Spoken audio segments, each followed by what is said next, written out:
ہر قسم کی تعریف، حمد و ثنا، کبریائی، بڑائی، بزرگی اللہ تبارک و تعالیٰ کے لیے لائق و زیبا ہیں، اور بے شمار درود و سلام ہوں تمام انبیاء کرام پر، خصوصاً جناب عربی محمد الرسول اللہ صلی اللہ علیہ وآلہ وسلم پر۔ معزز و مکرم علماء کرام، محترم دعات حضرات، محترم بزرگوں، ملت اسلامیہ کے غیور نوجوانوں، پیارے بچوں، میرا عنوان اسلام پر اعتراض کے جواب ہے۔ قبل اس کے کہ میں اپنے عنوان کی طرف آؤں، کچھ بنیادی باتیں ذہن نشیں کر لیں کہ پیش کردہ تمام دلائل کا ترجمہ مفہومی ہوگا تاکہ مجھے کہنے میں اور آپ کو سننے اور سمجھنے میں آسانی ہو۔ دوسرا، پیش کردہ تمام احادیث صحیح اور حسن درجے کی ہوں گی۔ ایسا نہیں ہے کہ دین اسلام پر ابھی اعتراض کیے جا رہے ہیں، بلکہ یہ معاملہ شروع سے چلا آ رہا ہے۔ لوگ بدل گئے، نام بدل گئے، حالات بدلے، لیکن کچھ اعتراض ایسے ہیں جو بنیادی طور پر چلے آ رہے ہیں، اور ان کی فہرست بہت بڑی ہے۔ ایسا نہیں، دو چار نہیں ہے، بہت سے اعتراض ہیں، لیکن وقت اس کی اجازت نہیں دیتا۔ اس وجہ سے میں چند اعتراض آپ کے سامنے اور ان کے جواب آپ کے سامنے مختصر انداز میں پیش کرنے کی کوشش کروں گا۔ ایک مسئلہ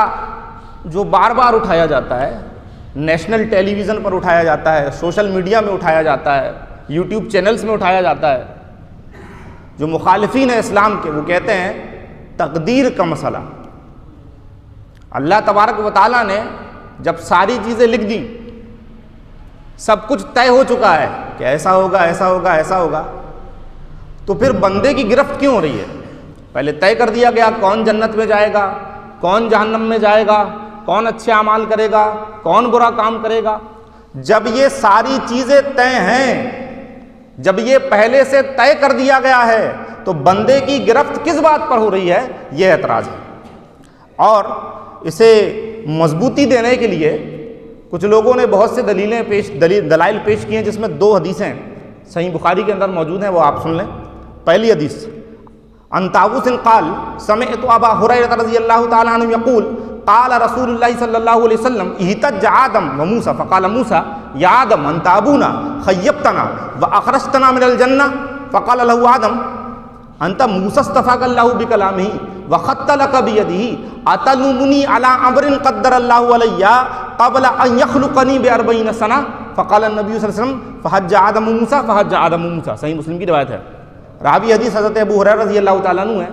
بیان کرتے ہیں کہ اللہ کے رسول جناب عربی محمد رسول اللہ صلی اللہ علیہ وسلم نے ارشاد فرمایا کہ حضرت موسیٰ اور حضرت آدم علیہ السلام کا مکالمہ ہو گیا، بحث ہو گئی، چھوٹی موٹی تکرار ہو گئی۔ تو حضرت موسیٰ نے کہا حضرت آدم سے انت ابونا، آپ ہمارے والد ہیں، خیبتنا واخرجتنا من الجنہ، آپ نے ہمیں نامراد کیا ہے اور آپ ہی کی وجہ سے تو ہم جنت سے نکالے گئے ہیں۔ یہ الزام لگا دیا بحث میں۔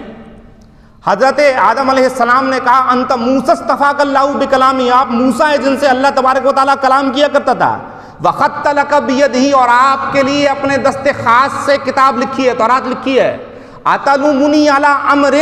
ایسے امر پر مجھے ملامت کرتے ہو، ایسے امر کے لیے مجھے برا بھلا کہتے ہو، قدر اللہ علیہ قبل ان یخلقنی باربعین سنہ، جو میری پیدائش سے 40 سال پہلے لکھ دیا گیا تھا، 40 سال قبل لکھ دیا گیا تھا۔ تو اللہ کے رسول صلی اللہ علیہ وسلم نے کہا فحج آدم موسیٰ، فحج آدم موسیٰ، حضرت آدم حضرت موسیٰ پر سبقت لے گئے، حضرت آدم حضرت موسیٰ پر سبقت لے گئے۔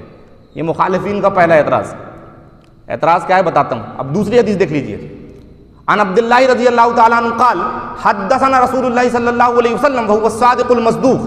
ان احدکم یجمع خلقه فی بطن امہ 40 یوما ثم یکون فی ذلک علقۃ مثل ذلک ثم یکون فی ذلک مضغۃ مثل ذلک ثم یرسل الملک فینفخ فی الروح ویؤمر باربع کلمات بکتب رزقہ وأجلہ وعملہ وشقی أو سعید فوالذی لا الہ غیرہ ان احدکم لیعمل بعمل اہل الجنہ حتی ما یکون بینہ وبینہا الا ذراع فیسبق علیہ الکتاب فیعمل بعمل اہل النار فیدخلوها وان احدکم لیعمل بعمل اہل النار حتی ما یکون بینہ وبینہا الا ذراع فیسبق علیہ الکتاب فیعمل بعمل اہل الجنہ فیدخلوها رواه مسلم کتاب القدر، صحیح مسلم کی روایت ہے۔ راوی حدیث حضرت عبداللہ بن مسعود ہیں، بیان کرتے ہیں کہ اللہ کے رسول جو صادق و مصدوق ہیں، سچے بنائے گئے ہیں، آپ نے ارشاد فرمایا تم میں سے ہر کوئی اپنی ماں کے پیٹ میں 40 دن تک نطفے کی شکل میں ہوتا ہے، اس کے بعد 40 دن بعد خون کی پھٹکی بنا دیا جاتا ہے، اس کے بعد 40 دن بعد گوشت کا لوتھڑا بنا دیا جاتا ہے، ثم یرسل الملک، پھر اللہ تبارک و تعالیٰ فرشتے کو بھیجتے ہیں اور اس کو حکم فینفخ فی روح، وہ روح پھونک دیتا ہے، پھر اسے حکم دیا جاتا ہے لکھ بکتب رزقہ، اس کا رزق لکھ، وأجلہ عمر لکھ، وعملہ عمل لکھ، وشقی أو سعید، اور لکھ کہ نیک بخت ہے یا بدبخت ہے، لکھ یہ جنت میں جائے گا کہ جہنم میں جائے گا۔ تو تم میں سے کوئی انسان زندگی بھر جنتیوں کا سا عمل کرتا رہتا ہے، یہاں تک کہ اس سے جنت کی دوری ایک ہاتھ کے برابر بچ جاتی ہے اور کتاب سبقت لے جاتی ہے، فیسبقوا علیہ الکتاب، کتاب کا لکھا سبقت لے جاتا ہے، تقدیر سبقت لے جاتی ہے، اور وہ جہنمیوں کا سا عمل کر کے جہنم میں داخل ہو جاتا ہے۔ اور تم میں سے کوئی آدمی جو زندگی بھر جہنمیوں کا سا عمل کرتا رہتا ہے، یہاں تک کہ اس سے جہنم کی دوری ایک ہاتھ کے برابر بچ جاتی ہے، لیکن کتاب کا لکھا سبقت لے جاتا ہے، کتاب سبقت لے جاتی ہے، اور وہ جنتیوں کا سا عمل کر کے جنت میں داخل ہو جاتا ہے۔ ہو گیا اعتراض، مچ گیا ہلہ، ہو گیا شور، چور مچائے شور، چور چور چور۔ انٹرنیشنل میڈیا پہ، یوٹیوب میں اور الگ الگ جو میڈیا کے پلیٹ فارم ہیں، ان احادیث کے ذریعے اور ان دلائل کے ذریعے اسلام کو بدنام کرنے کی بڑی پرزور کوشش کی جا رہی ہے۔ اور یہ اعتراض ایسا نہیں کہ ابھی کے لوگوں کا ہے، یہ منکرین حدیث کا بھی یہ اعتراض ہے، تمام گمراہ فرقے ہیں جو وہ اسی طرح کے اعتراض کرتے ہیں۔ تو مسئلہ تقدیر کو سمجھنے کے پہلے ایک بات سمجھ لیں،